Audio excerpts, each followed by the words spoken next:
Hi air signs, Gemini, Libra and Aquarius, Ascendant, Sun, Moon, Venus, Rising, and those cross-watching, welcome to your Tarot Love Messages. Today we're going to take a look at and see what will happen between the two of you next time you see each other. This is going to be a general reading. There's also going to be a part 2 to this reading, guys, and in part 2 of the reading we're going to explore the messages in a little bit more detail.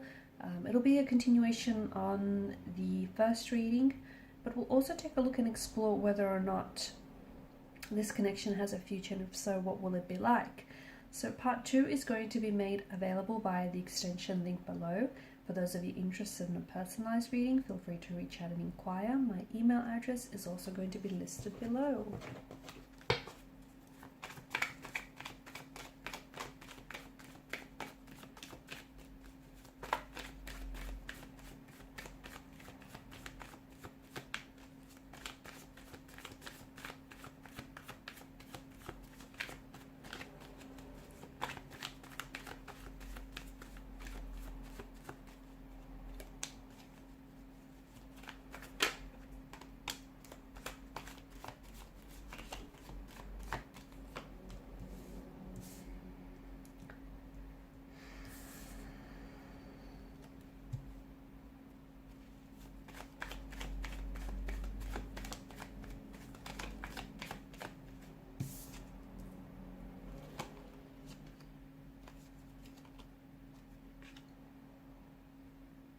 Okay, so, wow.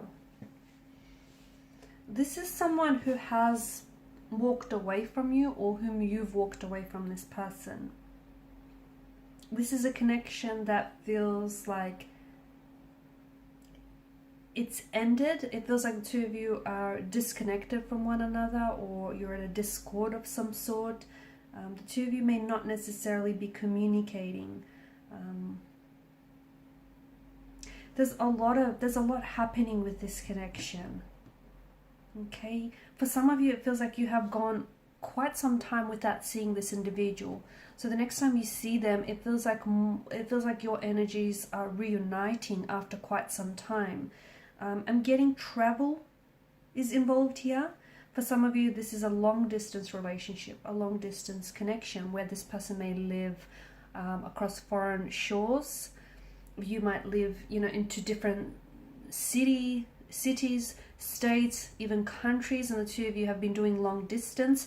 Maybe this person has been doing a lot of traveling. I feel like there's been a lot of movement around you or around this person in a physical sense. So this person has been, maybe they travel a lot for work, or since the two of you have been separated or you've been apart from one another, they potentially could be distracting themselves, and that might mean, because of this movement, I see their energy moving quite a lot. So they might be going out and meeting a lot of different people, or really occupying themselves and trying to keep them busy as a means to distract themselves emotionally from what's really going on internally. With this person, I feel like they've been trying to escape or avoid some sort of emotional problem, and it's like they're trying to run away from themselves. A part of them not communicating with you or not speaking with you is because of that, because communicating with you wouldn't have to mean they have to confront some sort of pain, confront some sort of emotional problem or situation of some sort. So it's definitely a sense of escapism, a sense of abandoning the problem. Okay, it hasn't been an easy journey, right? It hasn't been an easy journey for the two of you, but it feels like instead of, someone walked away here from a disappointing situation. I don't know if it was you that did the walking away, or if it was this person here, but it feels like the connection once brought you so much happiness, now brings you a lot of pain, a lot of sadness. I can see there's a lot of challenges that the two of you have gone through. I can see that, at times it's been very disappointing, heartbreaking, hurtful. There might have been betrayal, rejection, emotional anguish, all sorts of emotions, bitterness, sadness. I feel like next time you see this person, and there will be contact, there will be communication, especially for those of you that are doing long distance. You will hear from this individual, but I'm also seeing that you will see them in flesh. So it's likely that they may travel here, okay, to see you. to see you face to face. Even though these two figures have their back turned towards us, how I interpret this is that this person wants to turn their back on, not this relationship, but turn their back on, like move forward, close the chapter, like move on from some sort of emotional problem. Or it does feel like at first it's them escaping, trying to escape the problem, avoid the problem. But now it feels like this person has, during this no contact, no communication, this person has been going through a lot. That they have been trying to distract themselves, especially at the beginning. But when it comes down to it, I do feel like this is someone who's going to, sit with their pain. This is someone who's going to confront their issues, and this is someone who's going to confront their pain head on.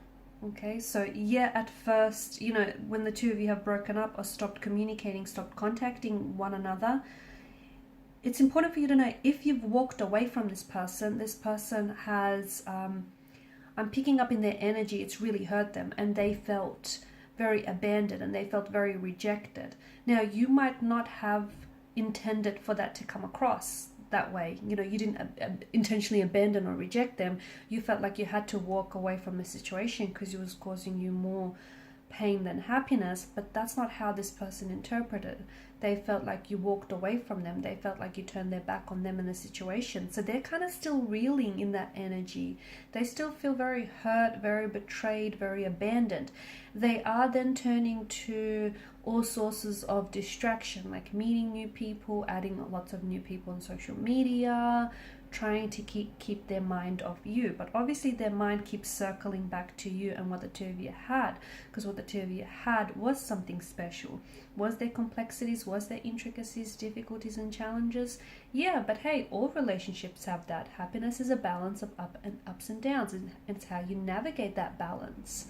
That ensures a happily ever after ending. So right now it feels like this person has behavioral or emotional patterns that are self-sabotaging, and instead of dealing with the problem they walk away. But now that they don't have you, what they do have is all the time in the world to think about things. And yes, they're keeping themselves distracted, but they couldn't possibly distract themselves 24 hours 7 days a week, right? At night is when it gets really difficult for them because they're alone with their thoughts, right? When their head hits the pillow at night, they start thinking about all sorts of things. They start thinking about what they did wrong, what went wrong in this connection. I am seeing, because you've come up as the Three of Swords and the Six of Swords, I am seeing that they've caused you a lot of distress. They may have caused you a lot of pain. They may have broken your heart, maybe even cheated on you, or you felt as though they turned their back away on this connection, and then you had no choice but to walk away, because walking away was hard, but staying in a connection that threatened your peace of mind and brought you so much emotional distress was going to be harder still.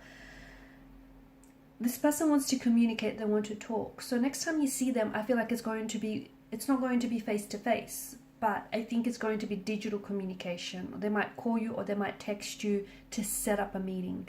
It's very likely that some of you as well might see this person face to face. But I feel like that's going to happen after an important conversation. I don't know if you're the one that's reaching out to this person and you're the one that's, you want to talk and you really want to talk. Like there's this air of transparency and there's this air of clarity. Like you're not holding back, okay? You're not mincing your words. You're not holding back. You really want to, get it off your chest. You really want to tell them what's going on with you and what you think of them. Like it just feels like you're not beating around the bush. You're assuming the King of Swords energy. You're not weaponizing your words intentionally. It just feels like and it's not you're being blunt, but let's just put it this way. You're not sugarcoating anything, okay? You want to be very direct and you want to be very transparent with them. They're going to feed off that energy. I feel like this person is responding. So it's going to be a difficult conversation in a sense where it feels like neither of you, it's not like you're being snarky, but what it feels like to me is that this person is So you're wanting the truth, you're wanting clarity, they're going to give you that, even if it's going to hurt you. Okay, so this is what I mean, they're feeding off that energy. So you're coming in with this energy where, you know, even if they reach out to you first, a lot of you are like, okay, well, I don't want to communicate until you speak the truth, or I got nothing to say to you if it's not the truth. You know what I mean? It's that kind of energy.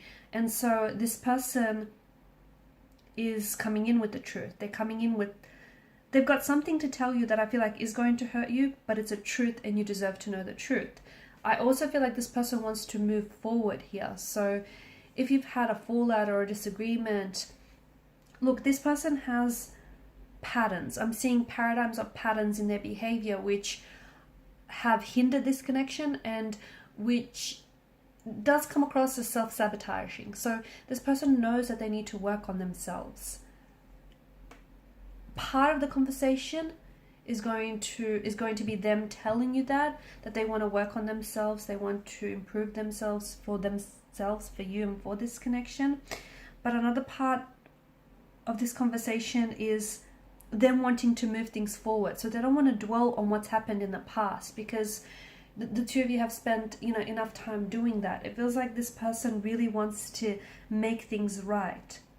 This person feels as though, I mean, you and them have gone through so much together, and it feels like the next time you see each other has been a long time. So there's been quite some time in between your last encounter with this person and your next encounter. This is why I've mentioned at the start of the reading, it feels more like a reunion than anything else. There is going to be movement, okay? I feel like someone is moving forward here. The big question is, are the two of you moving forward together, or are the two of you moving on from this? Okay, you're going to close the chapter on this and you're moving forward, heading off in separate directions. We're going to explore that in part 2 of the reading. We're also going to explore, you know, what exactly is the meaning behind the Wheel of Fortune here. Why has this come up? Because it is a fate, it is a destiny, it is a soulmate card. Is this person your destiny?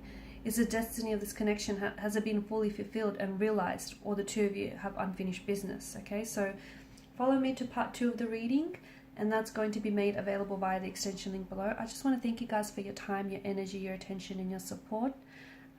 For those of you that haven't subscribed to the channel, please do so. And please also share your support by liking, sharing, or subscribing. Thank you so much, guys. Bye.